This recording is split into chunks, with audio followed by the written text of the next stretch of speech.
Good morning and welcome to the Grim. I'm your host, Kristin. Today we're not unlatching iron gates, but crossing deserts of time, stepping onto the sands that veil an ancient mystery, the Tophet of Carthage. Lost to centuries yet steeped in controversy, these grounds may or may not be a true burial place for the dead. Their story caught between history and legend. The aroma of coffee mingles in the air. The gates stand open. Step carefully. It's time to descend into the hauntings of history. The Grim this week is headed to a little known place, the Tophet of Carthage.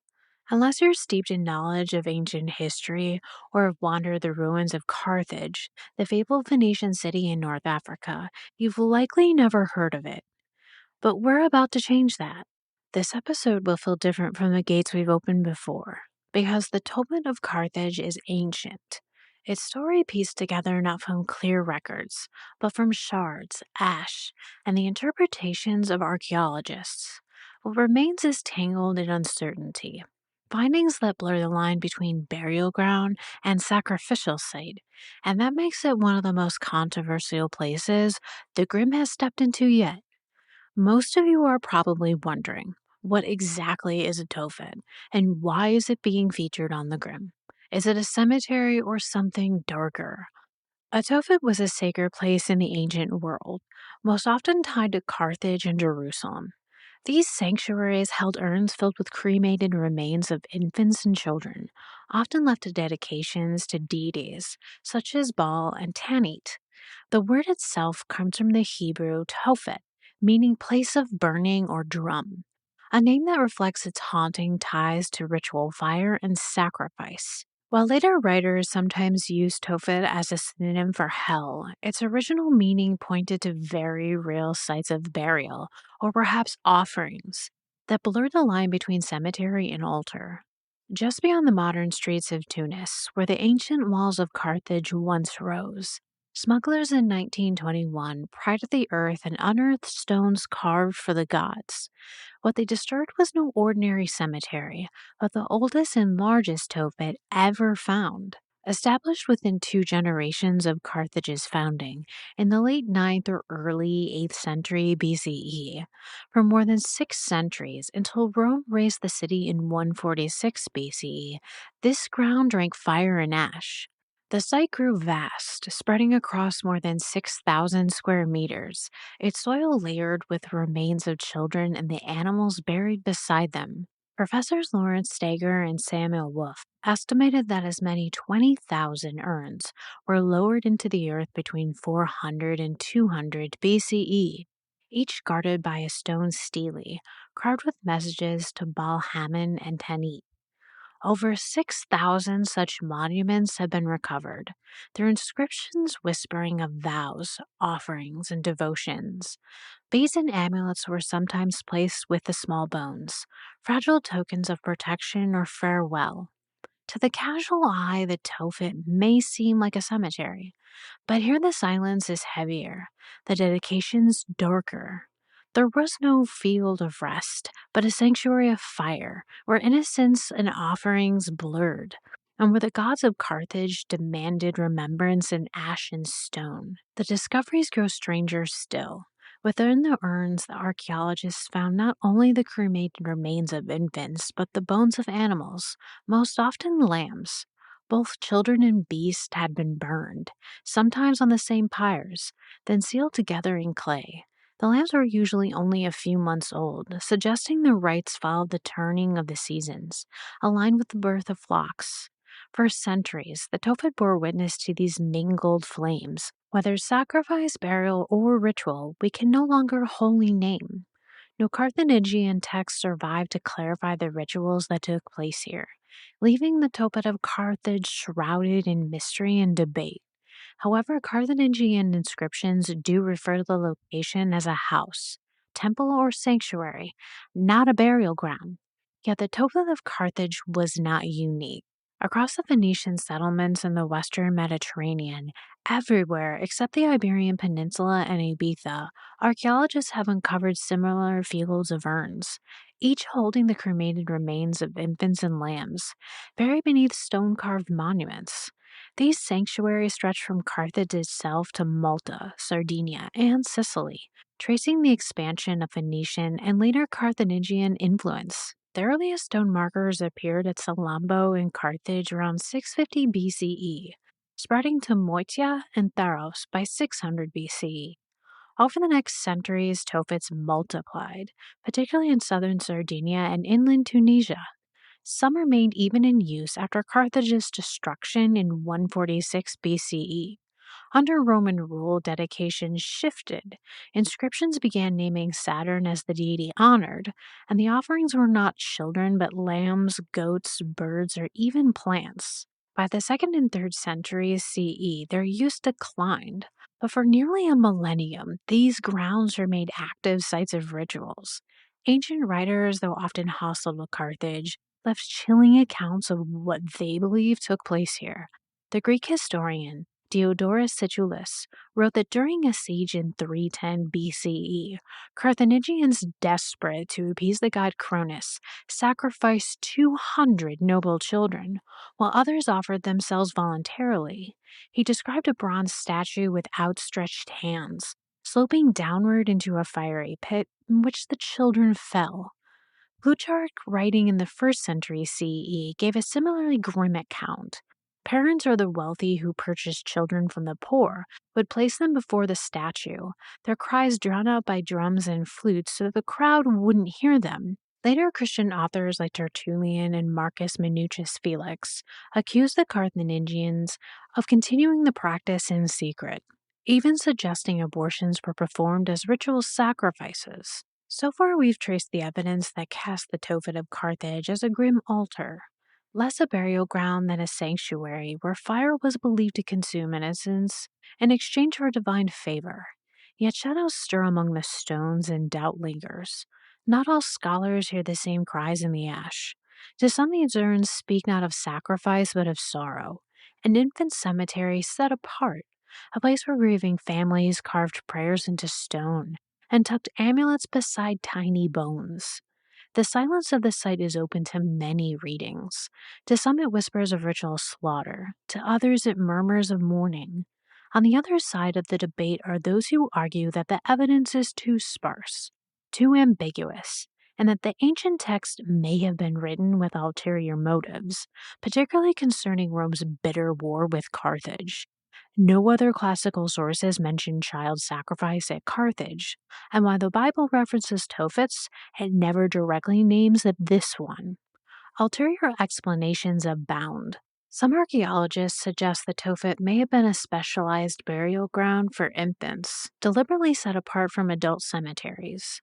The amulets, offerings, and carefully maintained graves could reflect ritual care for children who died naturally, perhaps even in the waves of epidemic disease as Carthage's population swelled. Inscriptions invoking Baal and Tanit may not record sacrifices at all, but instead prayers for renewal, protection, or fertility for grieving families. Even the ancient testimonies are fraught with problems. Writers like Diodorus and Plutarch were not eyewitnesses. They contradicted one another with how the children were killed and described older victims, whereas the archaeological remains are overwhelmingly infants. The lurid stories of bronze statues and fiery pits don't align with the cremated bones found in the urns. And given their hostility toward Carthage, it's not difficult to imagine exaggeration or outright slander shaping their accounts. Western classical authors often painted Eastern rites in grotesque colors. They relished recounting tales of Venetians' child sacrifice, and in doing so branded the Carthaginians with a blood-soaked reputation that endured for centuries. Roman writers, eager to prove their defeated enemy was barbaric, further distorted Phoenician-inspired cults to cast Rome's conquest as a moral triumph over savagery. The Bible too speaks of the practice of molt, ritual slaughter of children offered to Baal, in passages from the Second Kings, Exodus, and Jeremiah. These sacrifices were placed near Jerusalem in the valley of Ben Hinnom, a site remembered as a place of slaughter and identified as Phoenician in origin. Whether the Phoenicians truly earned their grim reputation as baby killers is a question only modern scholarship has begun to untangle. It's also worth remembering that human sacrifice wasn't unique to Carthage, but woven into the fabric of many ancient cultures. In the Old Testament, Abraham raises the knife over his son Isaac. In the text from Ugarit, the firstborns are pledged in times of peril. And in Homer's Iliad, King Agamemnon is compelled to sacrifice his daughter so that the Greek fleet may sail for Troy. Against this backdrop, the Carthaginian Tophet, whether cemetery, sanctuary, or sacrificial ground, was part of a much broader and more unsettling human story. One that, according to Oxford scholars, deserves to be studied not as slander, but as a window into how ancient civilizations understood life, death, and the divine. Dr. Josephine Quinn of Oxford University's Faculty of Classics has argued that the evidence is now too strong to ignore. It's becoming increasingly clear that the stories about Carthaginian child sacrifice are true, and that this is something the Romans and Greeks said the Carthaginians did, and it was part of the popular history of Carthage in the 18th and 19th centuries. But in the 20th century, people increasingly took the view that this was racist propaganda on part of the Greeks and Romans against their political enemy, and that Carthage should be saved from this terrible slander. What we are now saying is that the archaeological, literary, and documentary evidence for child sacrifice is overwhelming, and that instead of dismissing it, we should try to understand it. And yet, with such conviction, the earth resists giving up its secrets. The bones themselves are elusive, fragile fragments that refuse to speak with one voice. They're the only testimony we possess, and yet their whispers are riddled with ambiguity, at once suggestive of ritual fire, and just as easily the ashes of grief. One osteological study of 540 individuals suggested that nearly 40% had died before or during childbirth, based on the bone size and tooth development. Critics countered that the burning process itself, though, distorted these remains, making it nearly impossible to distinguish natural death from ritual killing. Burial practices for infants have often differed from those from adults across cultures, so the Tophet's unusual form does not by itself prove sacrifice. The true scale of Phoenician sacrifice is difficult to gauge, and it's unlikely to have been a routine ritual. No society could endure the steady loss of its own young. Ancient accounts suggest that such offerings only arose in moments of crisis, when war pressed at the gates, when plague stalked the streets, or when famine and disaster threatened collapse. Even in Phoenician myth, the god El gives up his son Lud not as custom, but as a desperate act to preserve his people from ruin. Diodorus records that during the siege of Argento, in the 5th century BCE, the Carthaginian general Hamilcar surrendered a child to the flames as disease swept through his army. And in nearly all such narratives, it's not the children of the poor who were named, but those of rulers and nobles, lives considered heavy enough to sway the gods, when common blood was thought to hold little weight. Among modern scholars, too, the debate refuses to rest. Some scholars insist that every child interred within the Tophet was sacrificed. There are scholars who believe only a portion met this fate. Still other scholars that none were, and that the place was less an altar than a hallowed cemetery, sanctified by fire but not by slaughter. The Italian scholar Paolo Zella offers perhaps the most tempered view, that the Tophet was not a field of endless massacre, but a sacred ground of ceremonies, where child sacrifice was rare, summoned only in times of dire crisis, and where lambs and other animals often stood in substitution for human lives. The weight of controversy makes stepping into these grounds feel all the more dramatic, and yet the Tophet itself hardly looks like a place of horror. Time has crumbled its stones, but the sun still spills across sand and palm, and the site lies quiet beneath a sky that feels more like a holiday than a haunting. The effect is disarming, inviting wonder, confusion, and unease in equal measure. So we turn the question to you, listeners of the Grim. What do you see here? A burial ground for lives lost too young, an altar of fire and sacrifice, or perhaps both, tangled together in ash and myth. Share your thoughts with us on Instagram and join the debate that still divides scholars and wanderers alike. For whether a cemetery, a sanctuary, or a place of fire-born offerings, the Tophet of Carthage endures as one of antiquity's most haunting enigmas. And in the silence left by Carthage itself, no words of their own to explain, only ashes, stone, and the hostile whispers of enemies remain, daring us to piece together a truth the centuries have tried to erase.